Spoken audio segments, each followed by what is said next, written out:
10월 18일 영상 주일 예배에 함께하신 여러분 모두 예수 그리스도의 이름으로 환영하고 축복합니다. 이 시간 함께 기도하시고 찬양과 예배 시작하도록 하겠습니다.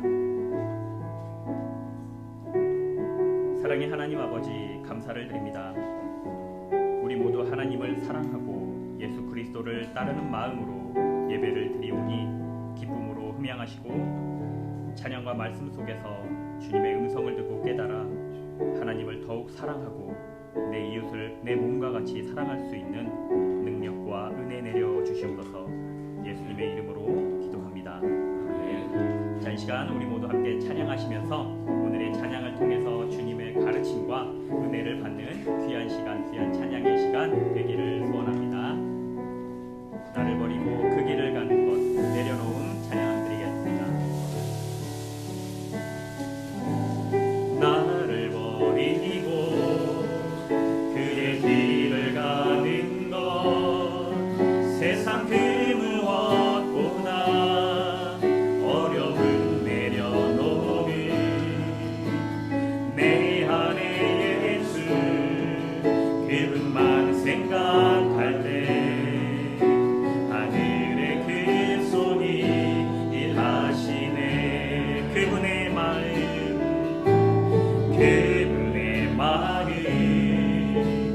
그분의 시선 그분의 원하심을 내 맘에 드는 것 십자가 그 길 그곳에 나설 때에 주님 나를 통해 일하시네.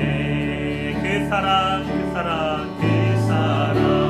그 사랑 나를 살리신 그 사랑 하늘의 모든 영광 다 내려놓으신 내 삶도 그렇게 내려놓습니다.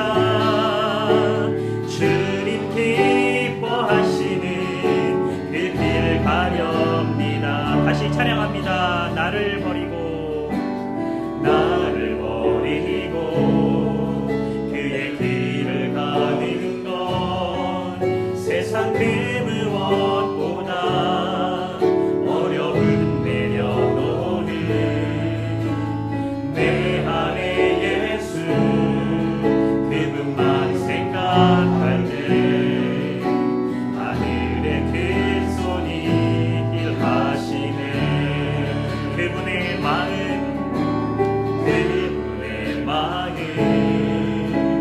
그분의 시선 그분의 원하심을 내 맘에 드는 것 십자가 그 길 그곳에 나설 때에 주님 나를 통해 일하시네. 그 사랑 그 사랑 그 사랑 나를 살리신 그 사랑 하늘의 모든 영광 다 내려놓으신 내 삶도 그렇게 내려놓습니다. 주님 기뻐하시는 그 길 가렵니다. 나를 향한 그 사랑 그 사랑 온 땅을 걷고 나를 주님의 길로 인도해 주시네. 그 사랑 나를 살리신 그 사랑 하늘의 모든 영광 다 내려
살아갈 수 없는 우리의 연약한 모습을 바라봅니다. 그리고 그 은혜는 오직 예수 그리스도를 통해서 하늘 아버지로부터 오는 귀한 능력이고 선물임을 다시 기억하는 기도의 시간 되길 원합니다. 하나님 은혜를 내려주시옵소서. 그리하여 우리가 주 앞에 모든 것 내려놓고 주께 모든 걸 맡기고 하늘의 지혜와 능력에 힘입어 용서와 사랑을 실천하며 더 나아가 나눔과 구원의 역사가 우리의 삶의 현장에서 이루어지게 해달라고 이 시간 그 은혜를 바라며 함께 기도하도록 하겠습니다. 사랑의 하나님 감사를 드립니다. 이 시간 우리가 하나님 더욱더 이름을 선포하는 마음으로 나와 찬양하고 예배하고 주여 이 시간 개입하셔서 우리에게 은혜를 내려주시옵소서. 우리가 그 은혜를 받기 위해 먼저 하나님 앞에 모든 것 내려놓고 하나님 앞에 모든 것 맡기며 나아가길 원합니다. 주여 이 시간 우리가 받은 은혜를 내려주시옵소서. 이 시간 하나님 앞에 더욱더 겸손하고 주여 이 시간 그 은혜를 어떻게 살아가야 할지를 지혜와 능력을 깨닫게 하여 주시옵소서. 그리고 우리가 그 하늘에 받은 그 은혜를 가지고 더욱더 하나님 사랑과 하나님 아버지를 더욱더 사랑하는 하나님 그 은혜를 받으며 나아가는 주여 그 사랑을 나누면서 내 이웃을 내려놓지 사랑할 수 있는 하나님 그 시간이 되게 인도하여 주시옵소서. 더욱더 그 은혜로 함께 하실 주님을 찬양합니다. 더욱더 하실 주님을 찬양합니다. 음악을 돌리며 나아갈 수 있는 귀한 시간이 될 수 있도록 은혜 내려주시고 하나님 하나님과 그런 그 교회 역사가 성하여서 이루어질 수 있도록 빨리 세운 교회를 성하여서 이루어질 수 있도록 은혜 내려주시옵소서. 이 예배를 주님 앞에 드립니다. 불러 영광 받으실 주님을 찬양하며 예수 그리스도의 이름으로 기도드렸습니다.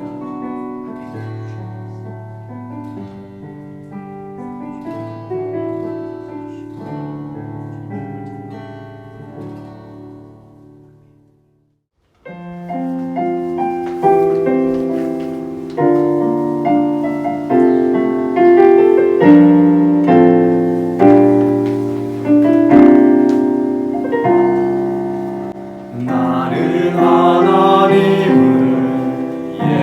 예배하는 예배자입니다.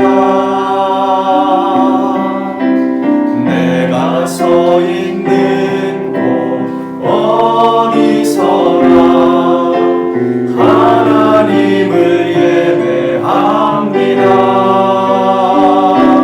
내 영혼 거룩한 은혜를 향하여 내 마음 완전한 하나님 향하여 이곳에서 바로 이 시간 하나님을 예배합니다.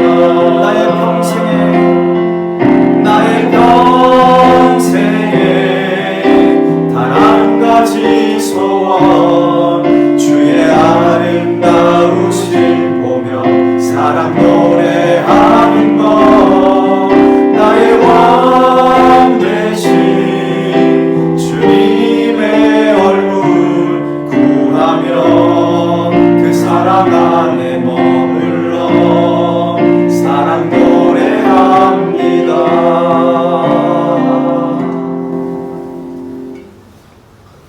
수고하고 무거운 짐진 자들아 다 내게로 오라. 내가 너희를 쉬게 하리라. 나는 마음이 온유하고 겸손하니 나의 멍에를 메고 내게 배우라. 그리하면 너희 마음이 쉼을 얻으리니 이는 내 멍에는 쉽고 내 짐은 가벼움이라 하시니라. 좋으신 하나님, 세상에서 살 소망이 끊어진 저희들에게 구원과 사랑을 통해 새로운 인생을 살게 하시니 감사를 드립니다. 우리의 무거운 짐을 홀로 감당하는 것이 아니라 주님께로 가지고 나아가 참된 안식을 얻는 살아있는 주일 예배가 되기를 예수 그리스도의 이름으로 기도하옵나이다. 아멘.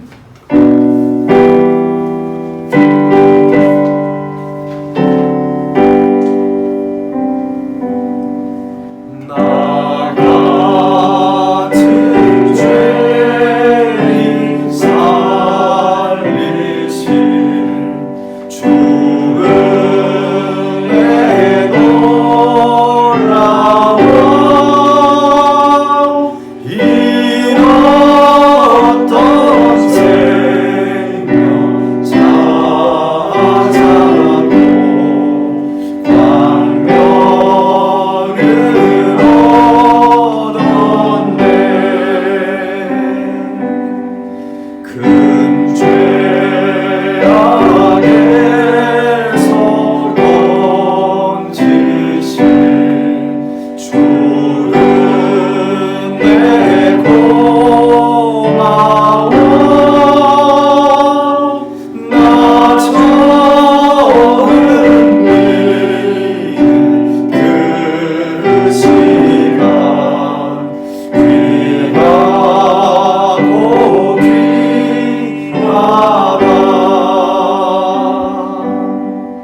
나오셔서 기도 인도해 주시겠습니다.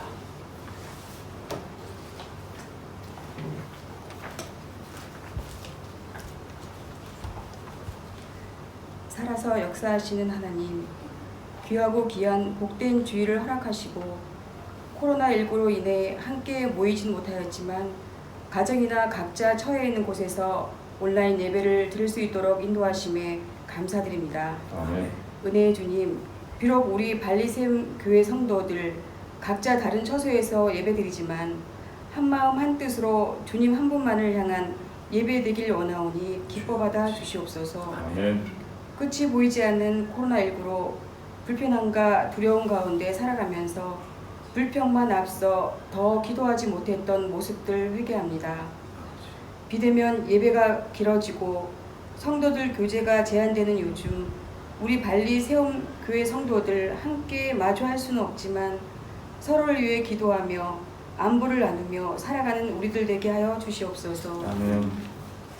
우리의 작은 소리도 들으시고 깊은 한숨도 아시는 주님, 우리에게 주어진 시간과 기회들을 헛되이 보내지 않게 하시고 지금 이 시간이 하나님께서 허락하신 최선의 시간임을 기억하고 성실하게 살아가게 하옵소서. 아멘. 하나님, 이 시간 우리 정문교 목사님을 위해 기도드립니다. 우리들 주의 길로 인도하는데 지치지 않도록 세임 주시고 목사님께 성령의 능력을 더하여 주셔서 하나님의 진리의 말씀을 전할 수 있도록 도와주시옵소서. 아멘. 코로나 사태로 교회 운영과 관련하여 많은 어려움이 있을 터인데 하나님께서 넉넉히 감당할 수 있는 지혜와 힘을 날마다 더하여 주시옵소서. 아멘. 예배를 돕는 많은 손길들을 위해 주님 은혜와 축복 듬뿍 주시옵고 저들의 헌신과 노고가 헛되지 않도록 주님 도와주시옵소서. 아멘. 예배의 시종을 주님께 맡기오며 예수 그리스도 이름으로 간절히 기도드립니다. 아멘.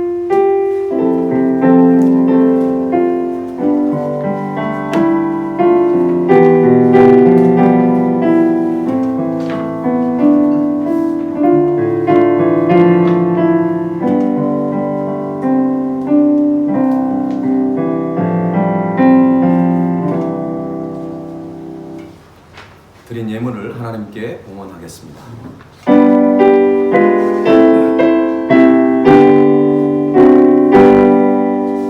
나의 고막 드리니 주여 받아주셔서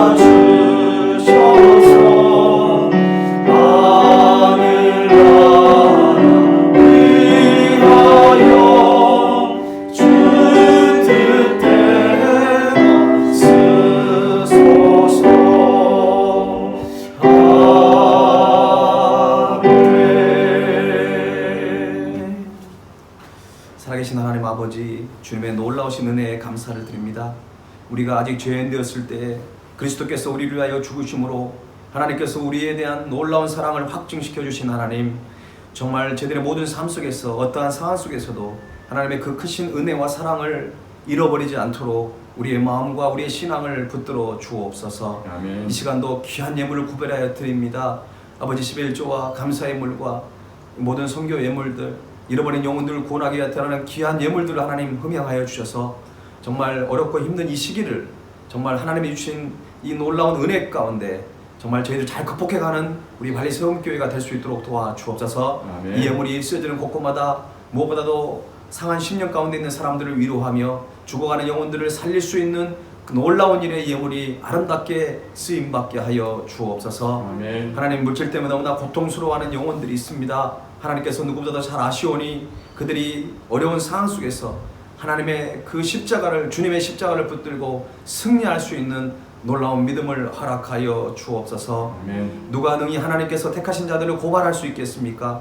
누가 감히 의롭다 하신 이는 하나님이신데 누가 정죄할 수 있습니까?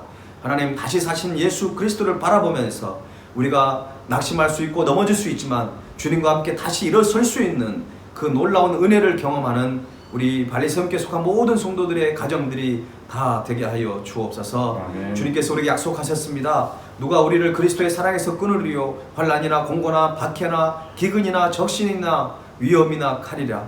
기록된 바 우리가 종일 주를 위하여 죽임을 당하게 되며 도살 당할 양같이 여김을 받았나이다 함과 같으니라. 그러나 이 모든 일에 우리를 사랑하시는 이로 말미암아 우리가 넉넉히 이긴다고 주님 약속하셨사오니 하나님, 우리가 어떤 상황 속에서도 좌절하거나 넘어지거나 하나님, 우리가 두려움 가운데 미래를 포기하는 그런 어리석은 행동을 하지 않도록 우리의 마음을 하나님 붙들어 주시옵소서. 아멘. 주님과 함께 승리하기를 원합니다. 주님과 함께 미래를 열어가기를 원합니다. 하나님, 우리의 가는 발걸음을 붙들어 주시옵소서.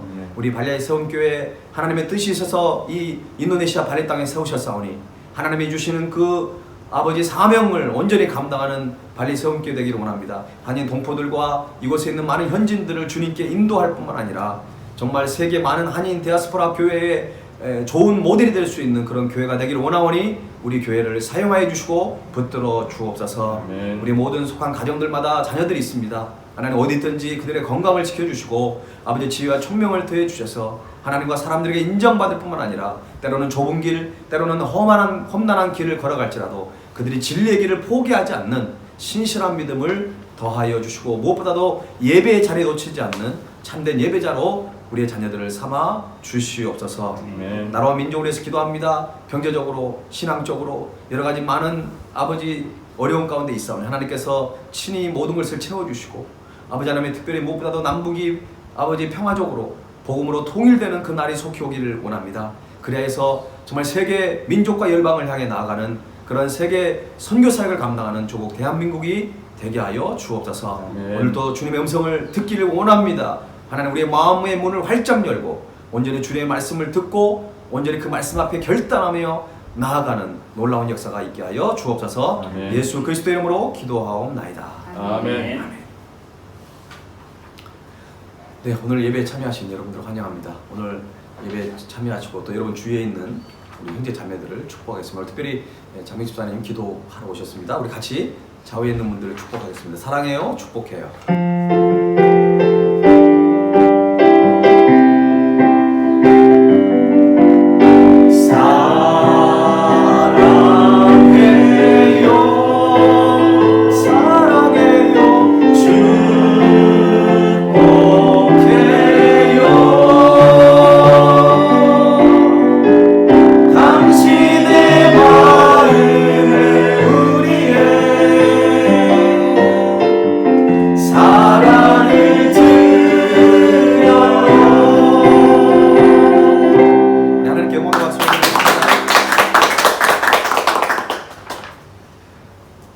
네, 온라인 예배가 많이 길어지고 있는데요. 가끔 새로운 것들을 발견하게 됩니다. 우리가 지금까지는 정말 모여서 예배 드린다는 것이 얼마나 감사했던 거고, 또 우리가 회중 속에서 내 자신을 좀 감추고 예배 드리지 않았나 이런 생각을 해봅니다. 여러분, 온라인으로 여러분 혼자 예배 드리신 분도 있을 거고요. 가족이 함께 예배 드리는 분도 계실 텐데, 우리가 소리를 내고 우리가 하나님 앞에 1대1로 찬양하고 경배하고 새로운 모습으로 우리가 예배할 수 있어야 합니다.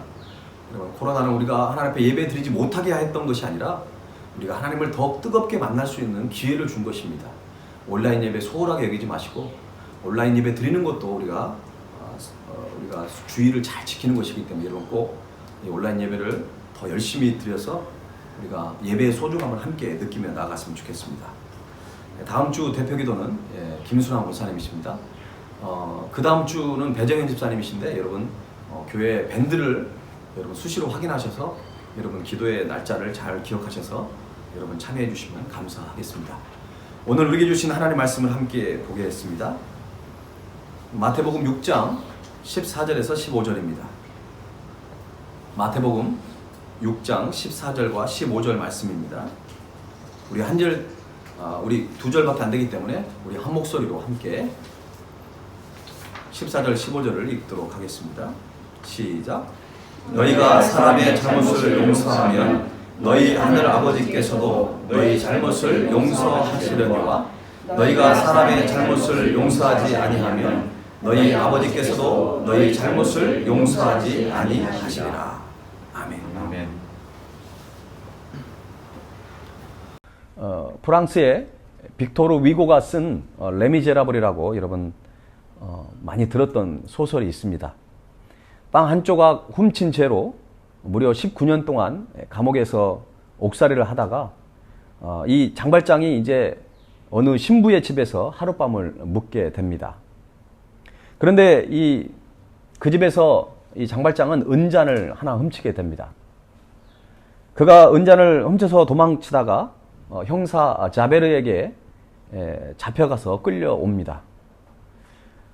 그때 밀레르 신부는 이렇게 얘기합니다. 기다리고 있었다. 내가 은잔뿐 아니라 은촛대도 내게 주었는데 왜 은잔만 가지고 갔느냐라고 오히려 반문을 했습니다. 여기서 장발장은 엄청난 감동을 하게 되고 결국 그가 회개하고 새로운 인생을 살기로 결심을 하게 됩니다. 작가는 기독교의 용서와 사랑의 정신을 이 작품에서 표현하고 있는 것입니다. 여기에서 두 가지 원리가 있는데요. 하나는 정의의 원리이고 또 하나는 은혜의 원리입니다.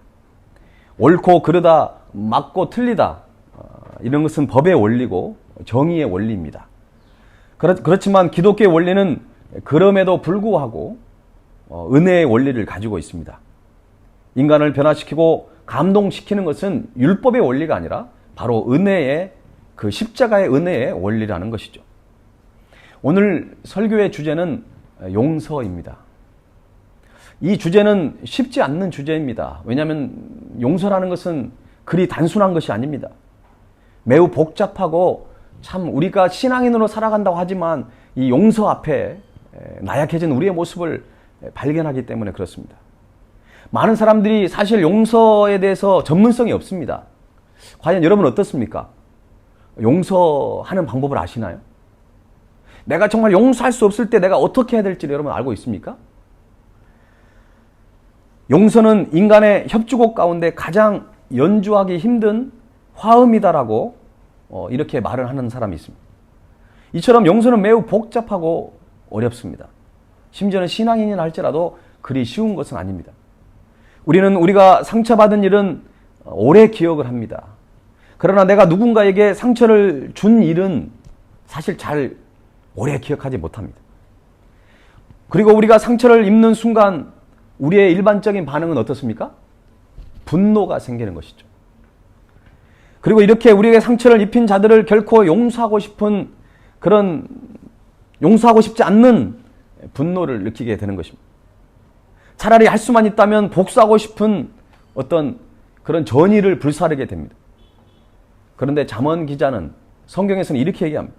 노하기를 더디하는 것이 사람의 슬기요 허물을 용서하는 것이 자기의 영광이니라. 마땅히 우리가 분노해야 할 때 분노하지 않고 분노를 자제함이 곧 사람의 슬기라고 했습니다. 제가 몇 주 전에 슬기로운 신앙생활이라고 설교를 했죠? 기억나십니까? 이게 바로 슬기로운 신앙생활의 좋은 모델이 되는 것이죠. 우리로 분노를 품게 한 자들을 용서할 수 있다면 그것이 바로 자기의 영광이 된다는 것입니다. 진실로 자기의 분노를 통제하고 자신의 마음을 다스리는 것은 한 나라를 정복하는 것보다 더 힘들고 더 위대한 일이 되는 것입니다.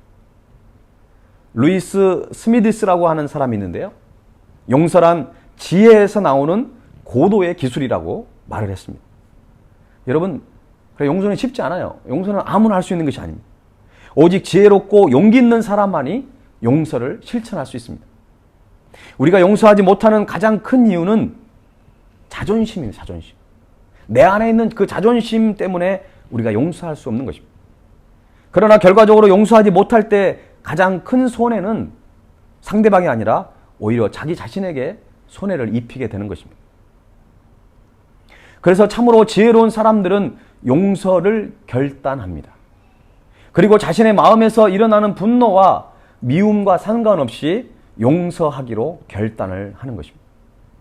또한 이웃을 용서할 뿐만 아니라 자기 자신도 용서합니다.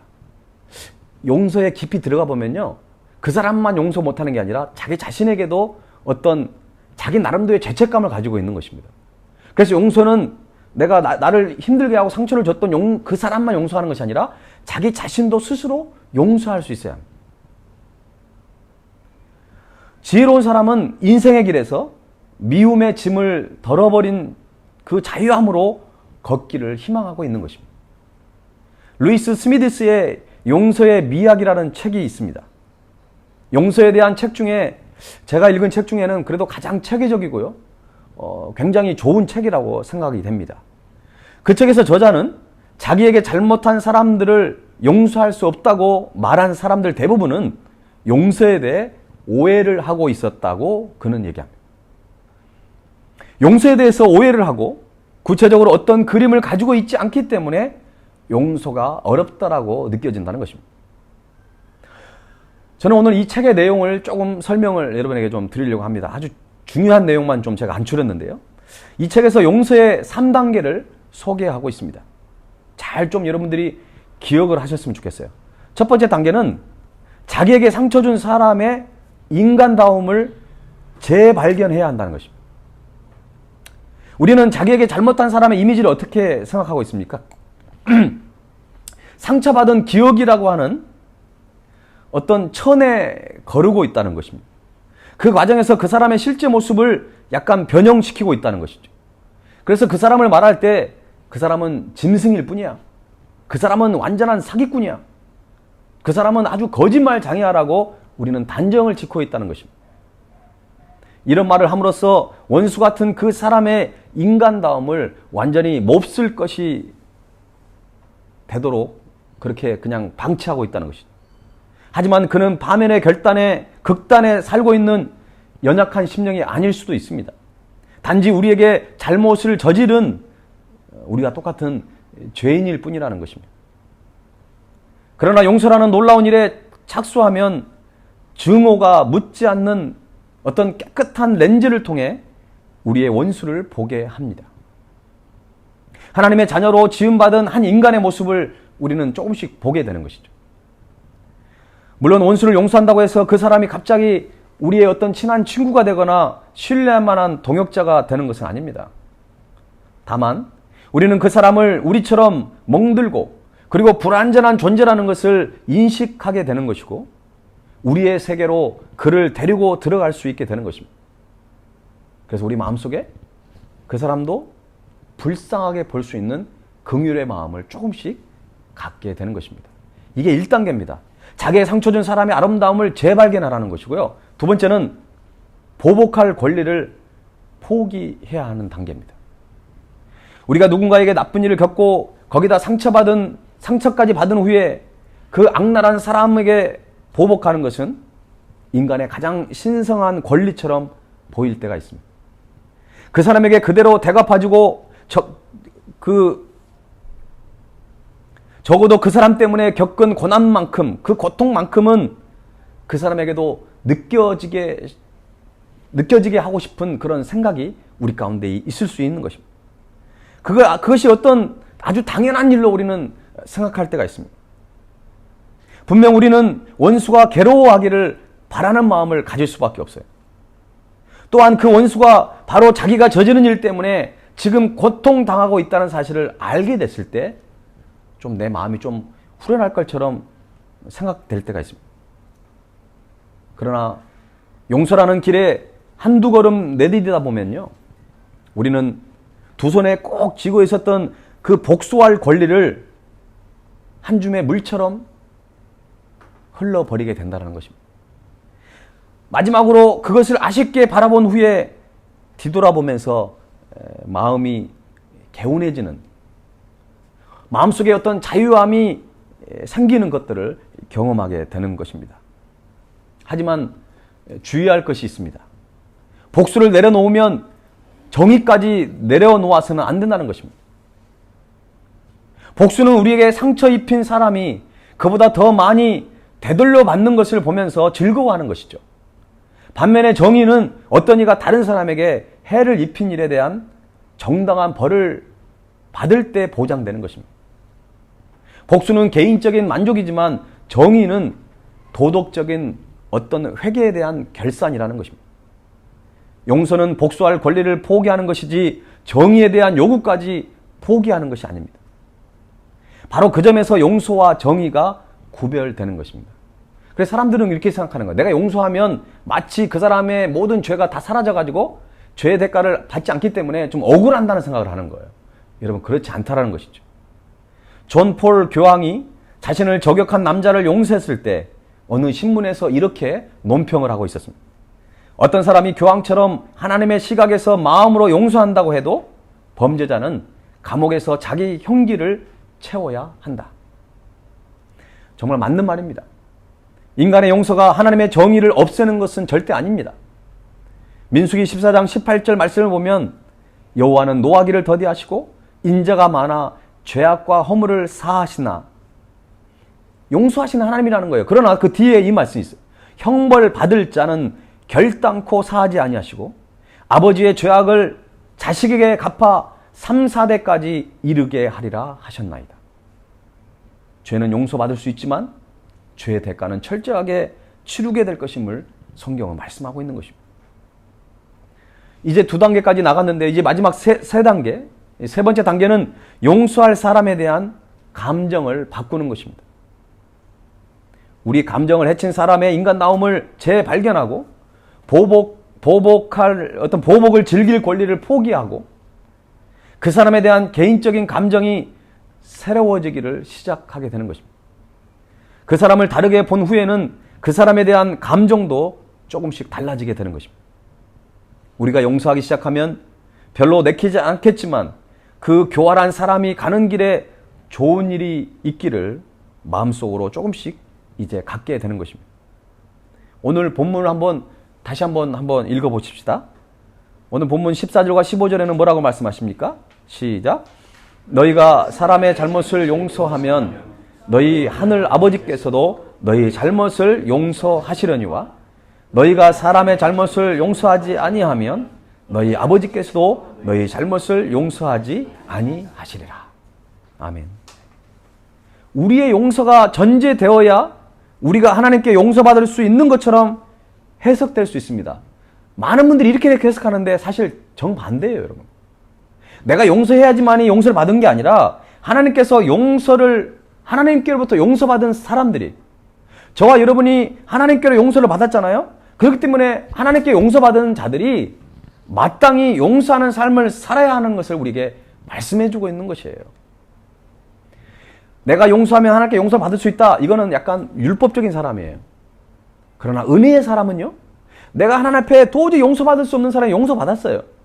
그래서 나도 용서하는 삶을 살아가는 것이에요. 이게 바로 은혜의 삶이 되는 것입니다. 누가복음 23장 34절에 이에 예수께서 이르시되 아버지 저들을 사하여 주옵소서 자기들이 하는 것을 알지 못함이니이다 하시더라. 그들이 그의 옷을 나눠 제비 뽑을세. 여러분, 이 참혹한 순간, 너무 아파 고통하며 신음해야 할 바로 그 시간에 우리 주님은 오히려 다른 사람을 위하여 간구하셨습니다. 아버지여 저 사람들을 용서하여 주십시오. 그들은 자기가 하는 일을 모르고 있습니다라고 기도하셨습니다. 예수님은 자기에게 악을 행한 자들을 저주하거나 자기를 십자가에 못 박는 저들을 심판해달라고 하나님께 부탁하지 않으셨다는 것입니다. 예수님께서 십자가의 길을 가시면서 어떻게 그처럼 자신을 십자가를 지게 한 사람들을 용서하실 수 있었을까요? 예수님은 하나님이셨기 때문에 그냥 쉽게 가능했을까요? 물론 그렇게 생각할 수도 있습니다. 그렇지만 예수님은 완전한 하나님이시면서 동시에 완전한 사람이셨어요. 예수님 또한 그들을 용서한다는 것이 쉬운 일이 아니었습니다. 예수님께서 사람들을 용서하신 가장 큰 이유는 바로 사랑과 구원 때문에 그렇습니다. 하나님께서 예수님의 십자가를 통해 인류를 구원하시려는 계획을 가지고 이 땅에 오신 거 아닙니까? 예수님께서 걸어가신 십자가의 길은 죄인들을 향한 하나님의 구원의 길이요 사랑의 증거였습니다. 그런데 예수님이 십자가의 길을 가시면서 그 사람들을 용서할 수 없다고 한다는 것은 여러분 논리적으로 맞지 않잖아요. 예수님께서는 이 땅에 자신이 왜 오게 되었고 그 목적을 분명히 알고 계셨습니다. 그리고 그 목적대로 그 모든 것을 이루신 것입니다. 우리의 인생도 각자에게 주어진 하나님의 분명한 목적과 의도가 있습니다. 우리는 그 목적대로 살고 있는지 자신을 점검해야 합니다. 우리는 매일 두 가지를 스스로에게 질문하고 점검해야 합니다. 지금 내가 하나님의 부르심을 받는다면 천국에 들어갈 수 있는 것인가? 여러분, 그 어떤 질문보다 이것이 가장 중요한 질문이에요. 내가 교회에서 몇 년 동안 봉사를 했고, 내가 어떤 직분을 가졌고, 내가 어떤 구제사역을 했다 할지라도, 여러분이 어떤 많은 업적을 많이 이루었다 할지라도 그것이 중요한 것이 아니라, 내가 오늘 이 밤에 하나님의 부름받았을 때 나는 천국에, 하늘나라에 들어갈 수 있는지를 스스로에게 질문하시고, 두 번째는 오늘 또 내가 하나님께서 이 땅에 보내신 목적과 의도대로 내가 하루를 살았는지를 스스로에게 꼭 질문하셔야 합니다. 아직도 여러분의 기도가 복을 구하고, 아직도 여러분의 기도가 단순히 편한 삶을 위해서 기도하고 있습니까? 하루를 마감하고 잠에 들기 전에 스스로에게 이 두 가지 질문을 꼭 하셔야 합니다. 나는 천국에 들어갈 수 있는가? 그리고 하나님의 목적대로 의도대로 내가 오늘 하루를 살아냈는지를 스스로에게 점검해야 합니다. 우리가 하나님의 복음의 통로와 축복의 통로로 살아가기를 원한다면 우리는 용서하기로 결단해야 합니다. 사실 오늘 이 설교의 내용은 사람들에게 기쁨을 주기보다는 오히려 고통과 많은 아픔을 줄 수도 있습니다. 왜냐하면 다른 것은 그 사람을 위해서 다 할 수 있지만 그 사람을 용서한다는 것은 나에게 고통이고 한 번 더 아픔을 줄 수 있는 그런 메시지가 될 수 있습니다. 그러나 오늘 이 설교는 여러분에게만 선포되는 것이 아니라 저를 포함해서 이 영상을 통해 예배를 드리는 모든 자들에게 주시는 하나님의 음성입니다.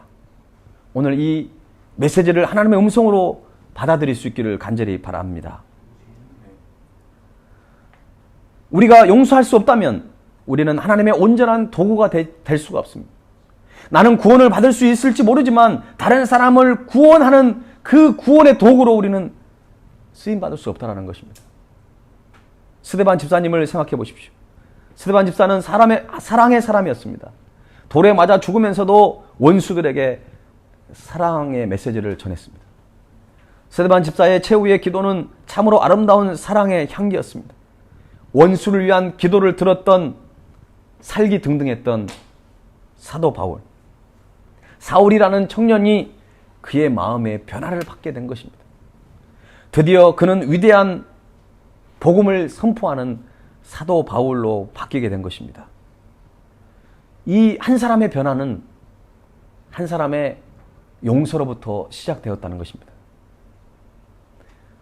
생각하면 숨질 때 되도록 원수를 용서할 수 있고 사랑할 수 있다는 것은 그 어떤 이적보다 가장 큰 능력입니다. 그리스도의 크신 임재의 증거가 바로 이것이라는 것입니다. 남을 용서할 수 있는 것은 성도의 큰 기적인 것입니다. 만일 여러분이 누군가를 용서하면 이로 인해 많은 영혼들이 주님께 돌아올 수 있게 될 것입니다. 용서하기가 힘들지만 힘든 만큼 그 영향력도 그렇게 큰 영향력을 갖게 되는 것입니다. 고린도후서 2장 10절과 11절에는 이 말씀이 있습니다. 너희가 무슨 일에든지 누구를 용서하면 나도 그리하고 내가 만일 용서한 일이 있으면 용서한 그것을 너희를 위하여 그리스도 앞에서 한 것이니 이는 우리로 사탄에게 속지 않게 하려 함이라. 우리는 그 계책을 알지 못하는 바가 아니로라. 이 말씀을 표준 세번역으로 좀 읽어드리면 이렇습니다. 여러분이 누구를 용서하면 나도 용서합니다. 내가 용서한 경우가 있으면 내가 용서한 것은 그리스도 앞에서 여러분을 위하여 한 것입니다. 여러분, 누구 앞에서요? 그리스도 앞에서. 누구를 위하여요? 바로 우리들을 위해서 용서했다는 것이에요. 그것은 우리가 사탄에게 이용당하지 않게 하려는 것입니다. 이 부분이 굉장히 중요한 것입니다. 사탄은 우리로 하여금 용서 못하게 합니다. 사탄은 우리로 하여금 주님의 선한 도구로 쓰임받지 못하게 하는 것입니다. 그래서 계속 복수의 칼을 갈도록 만드는 것입니다. 우리는 사탄의 책략을 알고 있다고 성경은 말하고 있습니다. 용서는 영적인 부분입니다. 용서야말로 영적인 싸움입니다. 용서 없이 온전한 치유와 회복은 일어나지 않습니다. 성경에서 용서라는 말이 무려 49번이나 나오고 있습니다. 그런데 성경을 자세히 보면 구약에서는 주로 용서라는 단어가 하나님과 어떤 사람과의 관계고요. 그런데 신약에서는 사람과 다른 사람의 관계에서 이 용서라는 단어가 많이 쓰여지고 있습니다. 저는 개인적으로 이 이유가 바로 예수님 때문이라고 생각합니다. 제가 과거에 신대원에서 한 학기 동안 용서에 대한 그 과목을 듣게 됐는데, 그때 배운 내용 중에 가장 저의 머릿속에 남아있는 것은 이겁니다. 용서는요, 용서하기로 마음 먹은 것에서부터 시작이 된다는 것입니다. 우리는 용서 그러면 막 100% 뭔가 완벽하게 해내려고 하는 것이기 때문에 용서의 시작을 못 하시는 거예요. 여러분이 지금 뭐 특별한 거 할 필요 없어요. 오늘 우리가 이 말씀이 끝나면 함께 기도할 텐데, 여러분 다른 거 여러분 너무 부담 갖지 마세요. 오늘 우리가 하나님 앞에 고백할 수 있는 것은, 하나님, 내가 용서하기로 마음을 먹겠습니다. 이거면 충분해요. 여러분, 내가 지금 당장 용서를 완성할 수 없어요. 그러나 내가 용서하기로 마음만 먹으면 이제 그 다음부터는 하나님께 맡겨드리는 것이에요. 용서가 우리 자신의 힘으로 쉽게 되지 않지만, 용서하기를 소원하여 신앙의 용기를 가지고 결단하면 용서가 시작이 되는 것입니다. 나머지는 하나님께 맡기고 우리는 가면 되는 것입니다. 사람들이 인생을 마치고 하나님께로 갈 때 가장 후회가 되는 것 중에 하나가 뭔지 아십니까? 누군가를 용서하지 못하는 것입니다. 때로 여러분들이 누군가를 용서하고 싶은데 지금 이 땅에 존재하지 않을 경우도 있어요. 그래서 우리는 아무 때나 용서할 수 있는 기회가 주어지지 않는다는 것을 기억하시고, 기회가 주어질 때 용서할 수 있어야 합니다. 기독교 영성가인 헨리 나우에는 용서의 어려움을 이렇게 말을 합니다. 말로는 종종 용서합니다 하면서 그 말을 하는 순간에도 마음에는 분노와 원한이 남아있다. 여전히 내가 옳았다는 말을 듣고 싶고, 아직도 사과와 해명을 듣고 싶고, 끝까지 너그러이 용서한 데에 대한 칭찬을 돌려받는 쾌감을 누리고 싶은 것이다. 참 매우 일리 있는 얘기라고 생각합니다. 영국의 저술가인 브라운 박사도 또 이런 말을 했어요. 원수를 하나님께서 벌 주실 것이라는 희망을 품고 용서하는 것은 진정한 용서가 아니다. 우리가 지금까지 용서를 한다고 하고 용서를 하려고 했던 것들이 참 많이 잘못됐다는 것을 오늘 발견하게 될 거예요. 우리 나름대로의 용서를 했지만 그것은 진정한 용서가 아니었습니다. 오늘 말씀에 기인해서 하나님께 용서받은 저와 여러분들이 하나님께서 우리를 용서하셨던 것처럼 우리도 용서하기로 마음을 먹고 그분의 방법대로 우리가 조금씩 한 걸음 한 걸음 나아간다면 하나님은 이 일을 통해서 또 한 영혼을 주님께 돌아오게 하게 될 것입니다. 하나님의 긍휼을 의지해 원수를 일말의 여지도 없이 전적으로 용서하셔야 합니다. 그들을 무조건 다 용서하고 하나님께서 그들을 용서하시도록 기도한다면 우리의 마음 가운데 진정한 평화를 얻기 시작하실 겁니다. 이것이 바로 하나님께서 원하시는 용서입니다. 인간의 영혼을 계속해서 괴롭히는 것 중에 하나는 우리가 기억이라는 놀라운 능력을 받았지만 기억하는 것을 바꿀 능력은 받지 못했다는 것입니다. 이 문제를 해결하는 방법이 바로 용서라는 것입니다. 루이스 스미드스의 책에 용서의 미학이라는 그 책 중에 마지막 부분에는 이렇게 끝을 맺고 있습니다. 용서는 우리가 바꿀 수 없고 잊을 수도 없는 과거의 상처를 치유하는 유일한 방법이다. 용서는 쓰라린 기억을 감사의 기억으로, 비겁한 기억을 용기 있는 기억으로, 노예이던 기억을 자유로운 기억으로 바꾸어 놓는다. 용서는 누군가가 말살시킨 자존감을 회복시킨다. 그리고 무엇보다도 용서는 과거의 망상을 산산히 부서뜨린 후에 미래에 대한 희망을 탄생시킨다. 용서할 때 우리는 어둠이 있던 곳에 빛을 가져온다. 긍정이 부정을 대체하도록 명한다. 고통스러운 과거로 인해 닫혀버린 보이지 않는 미래로의 문을 연다. 용서할 때 우리는 하나님의 손을 잡고 그 문을 통과해 걷게 되며 우리를 기다리고 있는 가능성 속으로 걸어가게 된다. 용서는 누가 시켜서 되는 것이 아닙니다. 용서는 우리의 노력으로 또한 가능한 것이 아닙니다.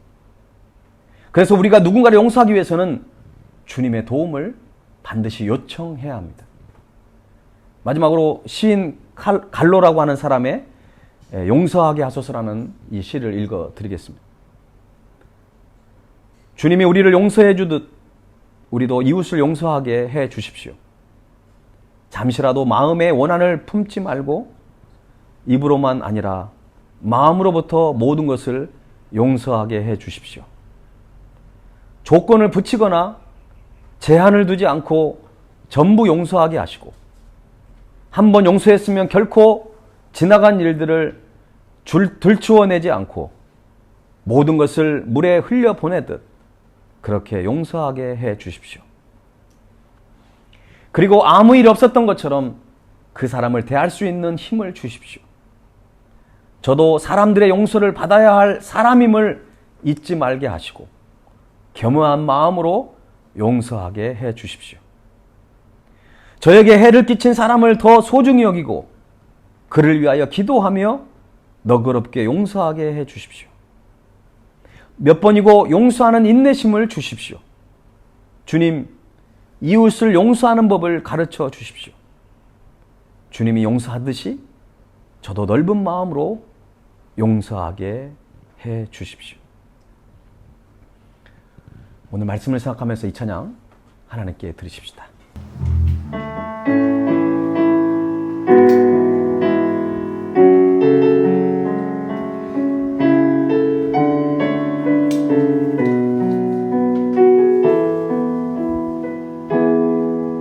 고달픈 삶의 은혜도 무뎌지고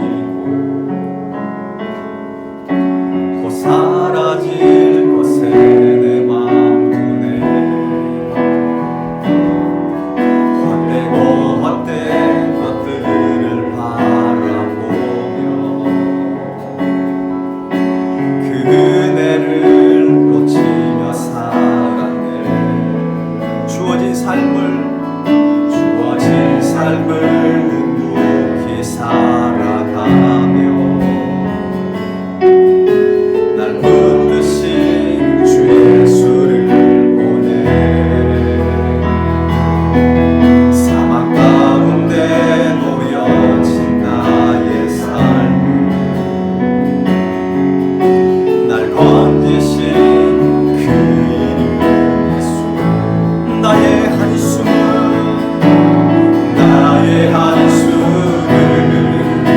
바꾸셨네. 주를 향한 노래로 소망의 노래로 나의 눈물을 거두신 주 예수 이름 안에 살게 하소서. 나의 한숨을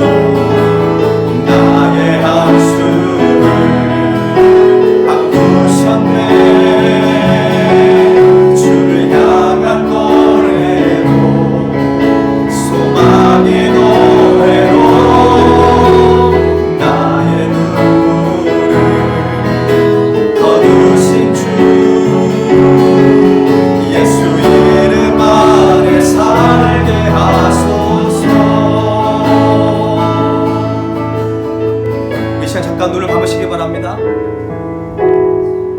사람들은 용서가 불공평하고 부정직하며 인간의 본성에 어긋나는 일이라고 말합니다.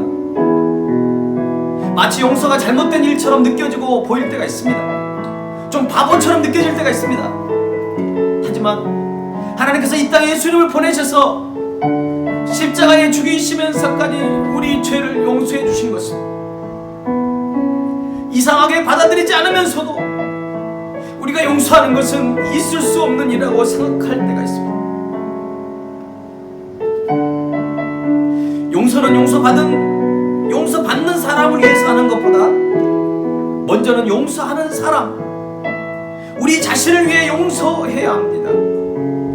용서할 때 가장 큰 유익은 용서하는 사람에게 돌아오게 돼 있습니다. 그리고 용서하는 사람이 속한 가정이나 공동체에 그때부터 치유와 회복이 일어나게 되는 것입니다.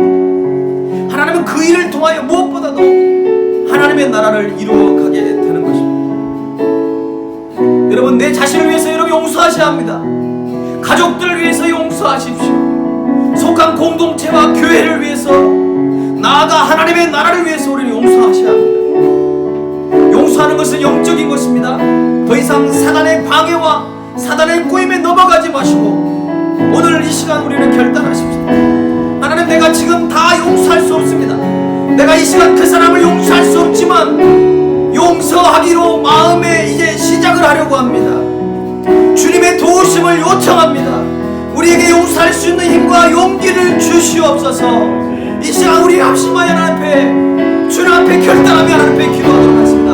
다 함께 기도하겠습니다. 하나님, 아버지여, 주님, 나를 용서할 수 없습니다. 나의 힘으로 용서할 수 없습니다. 그러나 주님, 하나님이 독생자 예수를 이 땅에 보내셔서 우리를 용서하시고 우리에게 새로운 기회를 주님 허락하시고 다시 한번 주님 앞에 용서하기로 마음을 먹기를 원합니다. 용서할 수 있는 그 발걸음을 옮겨가기를 원합니다. 하나님 아버지, 주님께 도움을 요청합니다. 우리의 힘과 우리의 지혜와 우리의 노력을 할 수 없습니다. 오직 주님만이 할 수 있습니다. 오직 주님만이 내 마음을 여실 수 있습니다. 오직 주님만이 우리의 발걸음을 옮길 수 있습니다. 하나님 아버지, 주님만이 우리 모든 것을 주장할 수 있사오니 하나님 아버지, 내 마음을 만져주시고 이 시간 용서가 필요한 자들에게 찾아가셔서 저들의 마음의 문을 열어주시기 원합니다. 저들의 주님 앞에 결단하기를 원합니다.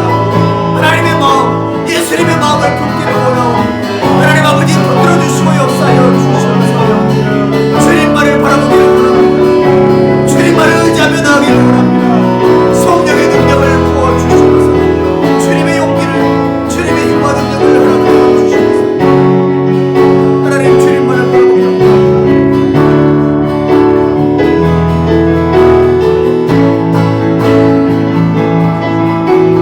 나의 한숨을 바꾸셨네. 주를 향한 노래로, 소망의 노래로 나의 눈물을 거두신 주 예수 이름 안에 살게 하소. 나의 한숨을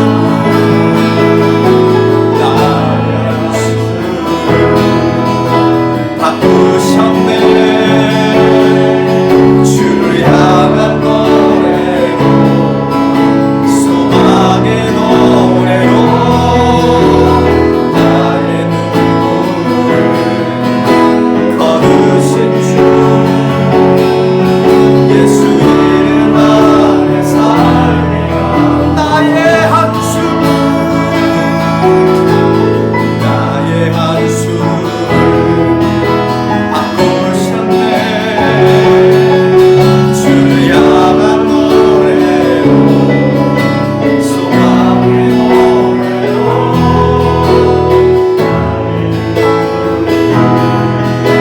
거두신 주 예수 이름 안에 살게 하소서. 우리를 먼저 용서하신 하나님,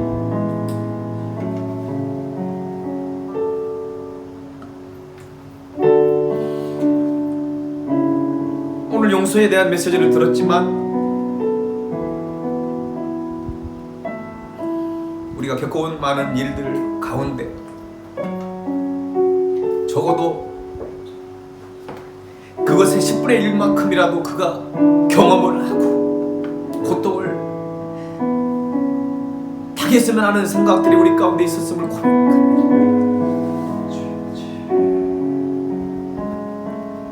내가 목사요, 장로요, 권사요, 집사요, 내가 크리스찬인데도 불구하고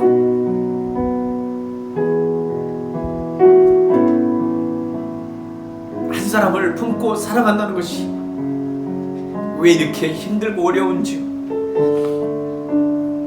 때로는 선교의 현장에 있고 주님을 사랑한다고 사랑하려고 우리가 복음을 전하고 사랑을 전하지만 내 마음속에는 미움과 복수의 칼을 갈았던 저희들의 어리석음을 용서해 주시고 다시 한번 주님의 십자가를 붙들며 주가 주신 그 마음을 가지고 내 자존심을 내려놓고 내 인생의 삶 속에서 주님의 살아계심의 역사가 나타나기를 원합니다. 더 이상 깨어진 관계로 인하여 오래된 그 상처된 마음 쓴뿌리 가운데 한숨을 내쉬는 것이 아니라 나의 한숨을 바꾸실 주님을 기대하며 소망의 노래로 희망의 노래로 주님 앞에 다시 나아가는 우리 모두가 되게 하여 주시옵소서. 우리는 할 수 없지만 주님은 가능한 줄로 믿사오니 주님의 마음을 품고 용서하기로 마음에 다짐하고 결단합니다. 하나님, 이제 우리의 마음을 붙잡아 주시고 온전한 용서로 나아갈 수 있는 놀라운 그 은혜의 길을 우리에게 허락하여 주시옵소서. 아직도 우리의 마음 가운데 자신이 없습니다. 그러나 주님을 따라가고 주님이 우리를 붙들고 인도하실 주님을 기대합니다. 하나님, 깨어진 우리 모든 가족의 관계를 회복시켜 주시고 우리 성도 간의 많은 깨어진 관계도 회복시켜 주셔서 정말 이 마지막 때에 더욱더 사랑하며 품고 나아가는 우리 발리 서영교회 공동체가 되며 우리 발리 한인 사회가 되며 또 우리가 알지 못한 모든 깨어진 관계가 주님의 회복되어지는 그 은혜를 우리에게 허락하여 주시옵소서. 지금은 우리를 위해 십자가의 길을 걸어가신 주 예수 그리스도의 은혜와 독생자 예수 그리스도를 아낌없이 이 땅에 보내주신 하나님 아버지의 그 크신 사랑과 성령님의 치유하심과 회복하심과 역사하심이 힘들고 어렵지만 용서의 삶을 살기로, 용서의 삶을 이제 시작하기로 마음에 다짐하고 결단하는 하나님의 백성들을 위해 저들의 마음의 상처와 고통과 그렇지만 다시 소망의 노래를 부르기를 원하는 사랑하는 저들의 그 마음과 심령 위에 지금부터 영원토록 함께 하시기를 간절히 축원하옵나이다. 아멘.